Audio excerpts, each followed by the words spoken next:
let's get started.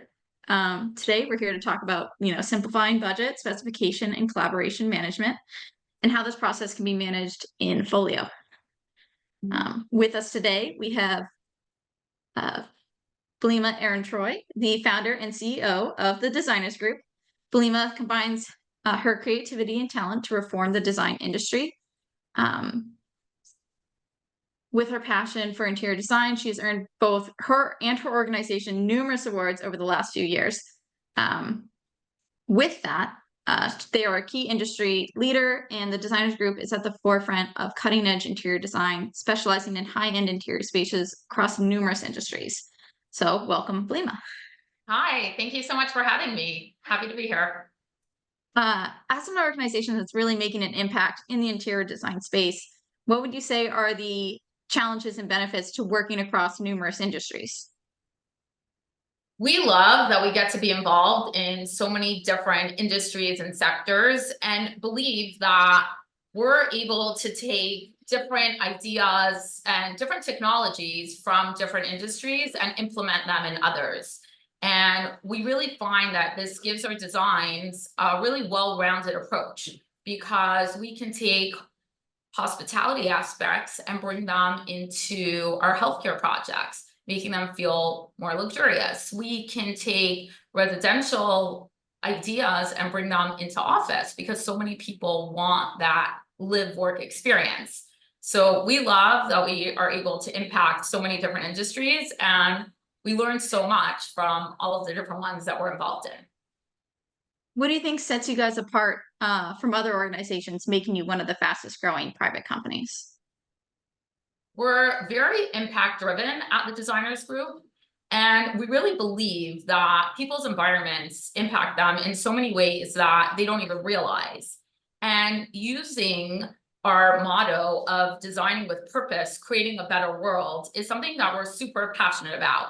We know that when people are in better environments, they work better, they live better, they perform better, they feel better. And all of these are reasons that make us feel so fortunate and lucky that we're able to have that impact. And we're also very process-driven, detail-oriented, and want to ensure that whatever space we're working on, we maximize its potential. And I think that comes through, and our clients are able to see, and the people using the spaces are able to see. And because of all of that, we've really been able to grow and have an even wider impact. So, do you think you could get into some of the key challenges that are facing the industry right now? Definitely. So I would say the first challenge that we want to make sure we're ahead of is sustainability. Sometimes sustainable materials or practices don't always align with what the aesthetic vision of the project is, as well as budgetary concerns. So we always want to make sure that we're learning about the latest materials that are out there and the processes that are being implemented to ensure that our projects don't only look good, but also are good for the environment and the people that will be using them. So that's one challenge.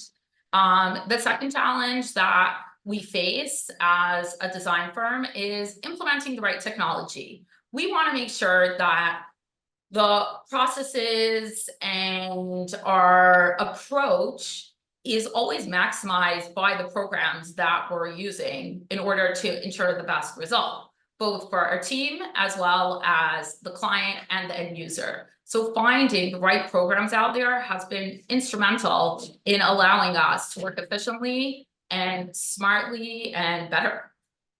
And the third challenge would be making sure that we're always innovating. As a design firm, we want to give our clients the best possible solution. And the way to do that is to make sure that we understand the best way to accomplish that. And that means continuously innovating, making sure that we're staying on top of the trends, staying on top of whatever technology is out there, and always continuing to learn about what's going on and ensuring that we have the right tools to deal with that and the right solutions, and making sure that we're innovative. Fantastic. So before we dive into any more questions, I wanted to just give a brief overview of the design process and what that looks like within Fohlio. So of course, we start off with starting a new project. What that looks like in Fohlio is that you enter the project name, the project number, project type. You can add the address of where the project is going to be located, any budget, and you can assign a client to that, as well as the team members who will be working on that project. That's what that looks like there.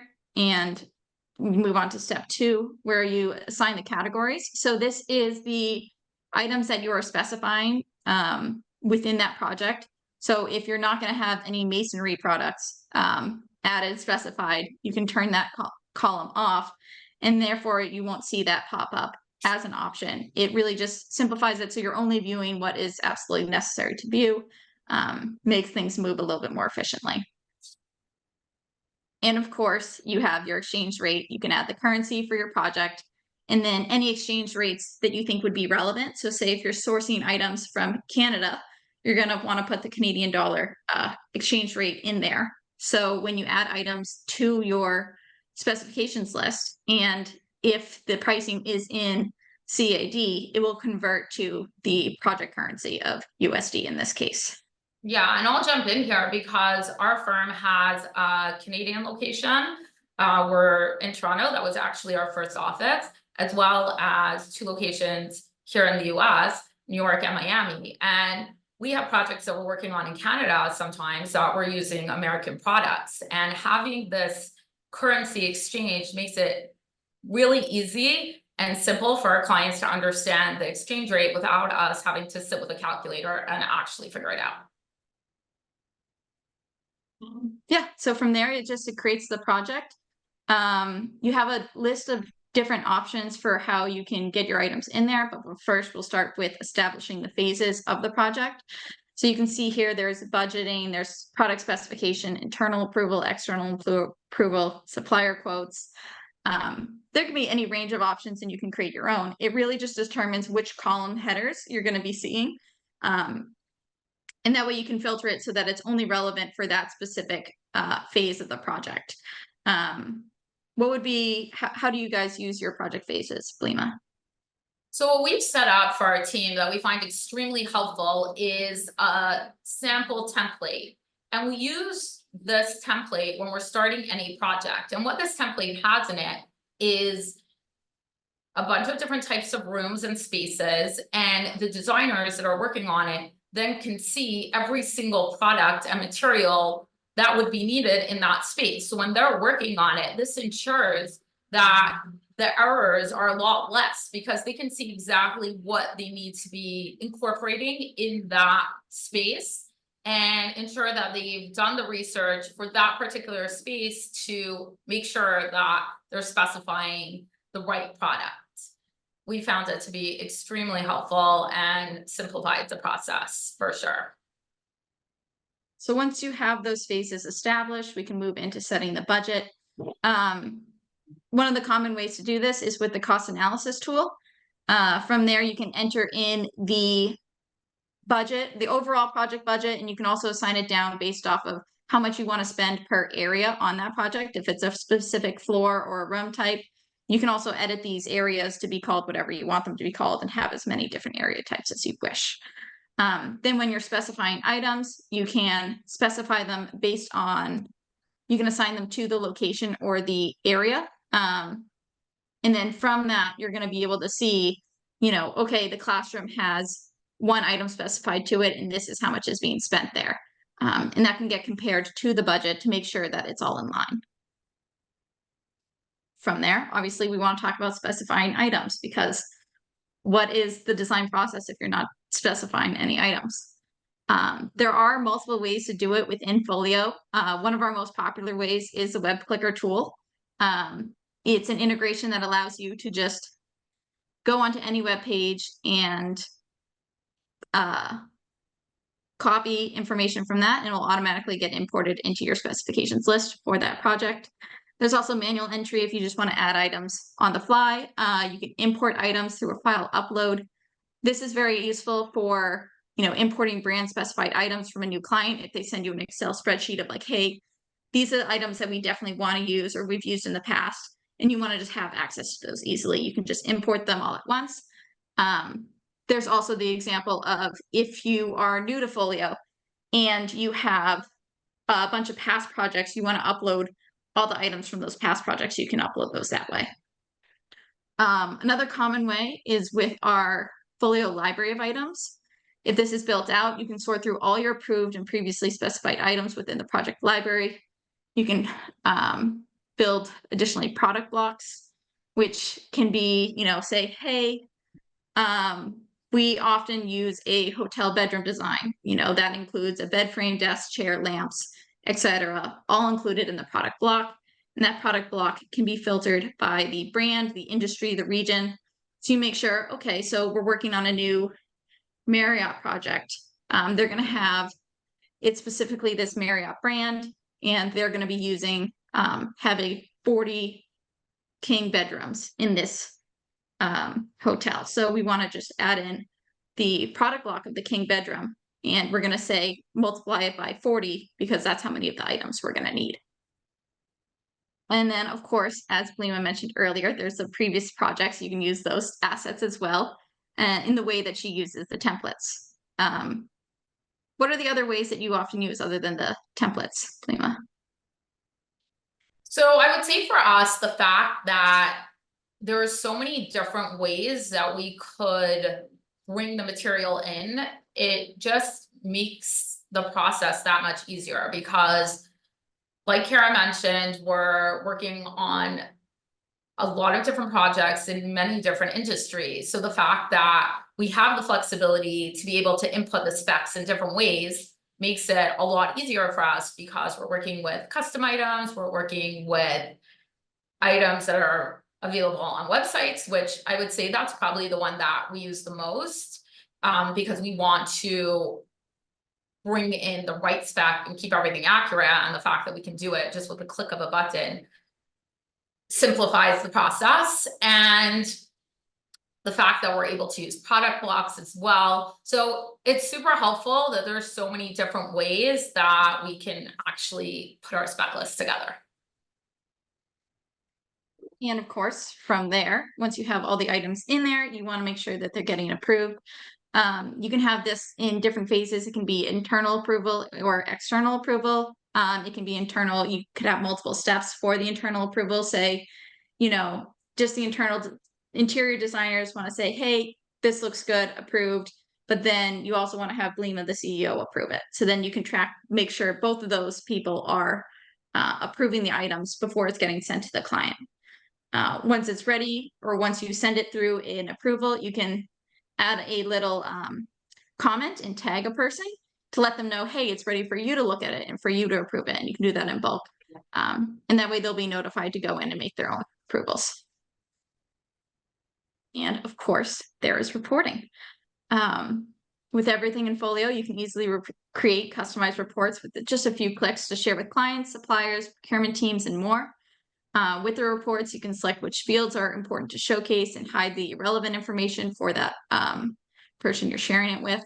One popular use case is generating a report on the specified items by supplier to be able to easily create purchase orders as well as gain visibility into areas for negotiation.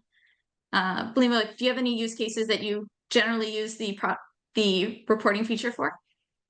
Yeah, what we find great is the fact that we're able to generate reports with a click of a button, but we're able to generate different types of reports. And when we're working on a project, sometimes there are delays in terms of execution. Like they're only going to be working on one space at a time. So what we're able to do is generate a report by space. We found that to be very helpful as well. Like you mentioned, we can also generate a report based on material type. So if we're going to a tile supplier or a wallpaper vendor, we're able to generate a report with just those item types, as well as maybe choose whichever items we want to include and then generate a report that way. So that's why we love the flexibility of Fohlio, because it gives us so many options and so many ways to generate a report, to input materials, And all of them are easy to do just with the click of a button. With that all talks about and ties into collaboration. It's obviously not just one person working on a project. There's designers all collaborating at once. There's this whole list of people who can collaborate on your projects at the same time. So, Blima, how do you manage this collaboration process within the designers group? So we found that Fohlio makes it very easy for multiple designers to collaborate on a project at once. They're able to log in, work at the same time, and have real-time changes. So as soon as one person makes that change or adjusts material or makes a revision, everyone who's working on the project is able to see it. And that helps us with collaboration because we always work on projects with teams. There's never one person working on a project alone, because we believe that when we collaborate, we get that much better of a result. So the fact that everyone's able to log in and collaborate together on a spec list makes that part of the design development so much more seamless. Yeah, so here's just a few examples of different ways that some of these different users might be using Fohlio. And from that, we get into budget management. So there's a lot of different columns that you can enter data into for the budget management phase of your projects.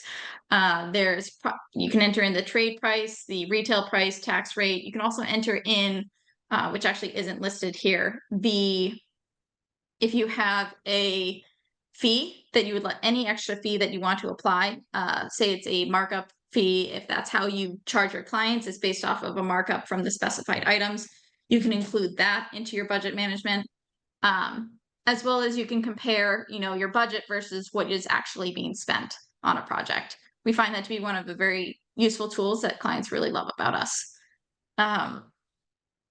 Yeah, is there anything else that I missed, Blima, that you guys like about the budget management? We find that it helps us collaborate with the client as well as the consultants on the project, because we can send them our preliminary budgets and they can take a look at it very easily and review it and see if we're aligned in terms of what the numbers are coming out to be. Yeah, it allows you to, exactly, give you a quick estimate of, how much is it going to cost to order all of these items? Is it in line with the budget? That way you can make those decisions quickly rather than sending it to the procurement team and the procurement team then having to go and get all the pricing individually from each person. You can have a general idea of what the pricing is going to be beforehand to make that assessment.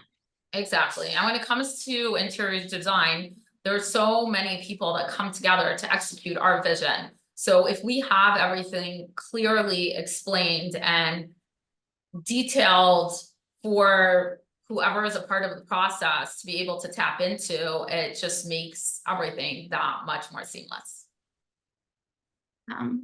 So part of that, why choose Fohlio? So what were the reasons that you find most beneficial about Fohlio? Number one would be the centralized data management. We're all about making sure that everyone's on the same page and knowing that our design team can access all of our previous projects as well as projects in different sectors. So the fact that we have this platform that everyone can access and even look back at projects from years ago makes it more collaborative and easier for everyone to work together.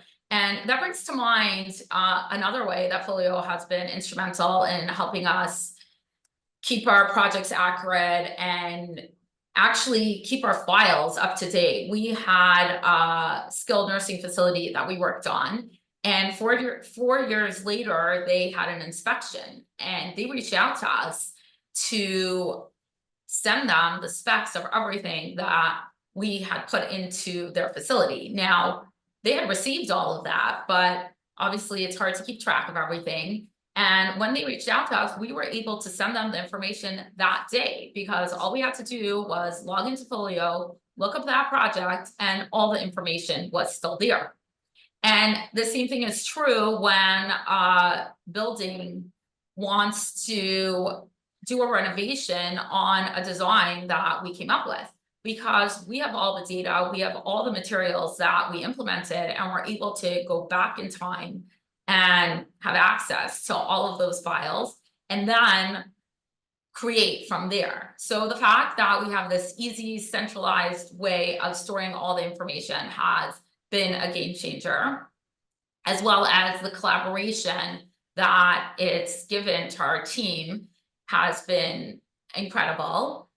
We also find that the templates that we're using, the fact that we're able to have these custom templates that we use for every project type, and that this way we ensure that there aren't as many mistakes, that we're limiting the room for error, has also made it very easy for us, and vendor client coordination and the super beautiful reports that it generates have been a game changer. So those are just some that come to mind when you ask that question.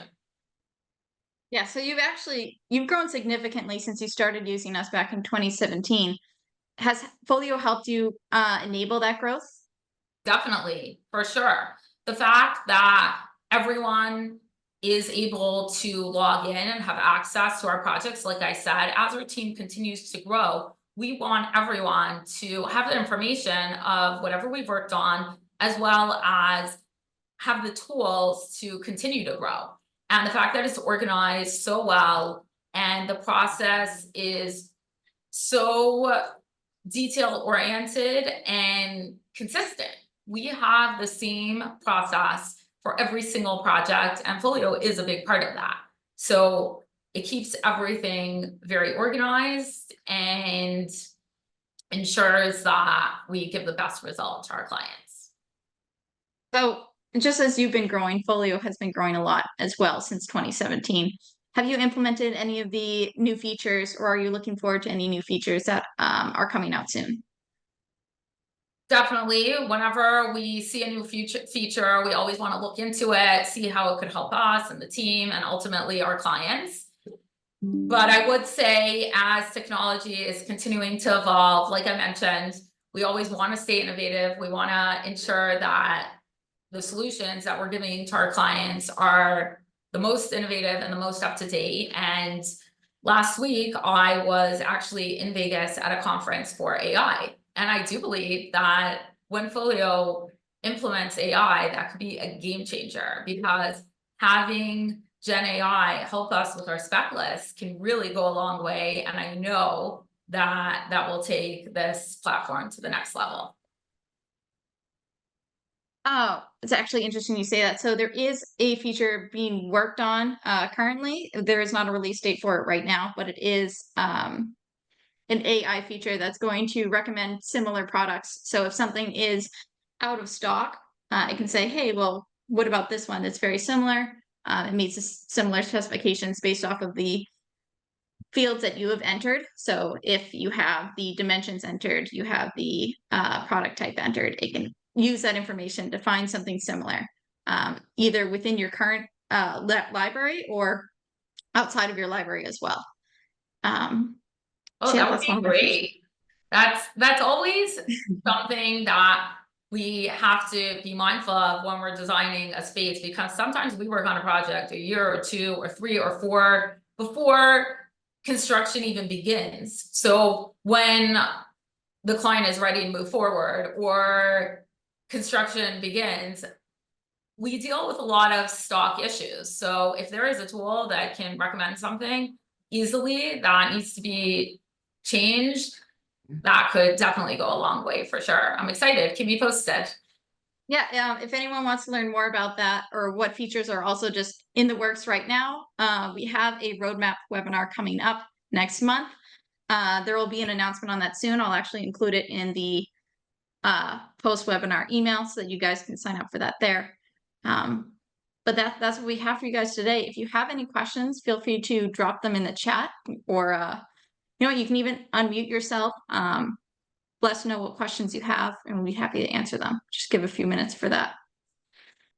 Yes, Kara, the presentation was super clear. I I feel like I learned even more about Fohlio than I already knew. You organized it clearly, and like everyone saw, the interface is very clear and easy to use. So learning how to use this program is very easy, and then being able to use that is simple as well. And that's really what we were looking for when we were exploring what kind of program we wanted to use for our specification lists. And when we chanced upon Fohlio, myself and my team, we all agreed that this was a program for us. And when we started using it in 2017, we have not looked back, and we've been happy with the program and the support that we've received. So if there's anyone that has any questions on the user experience, I'm happy to answer that as well.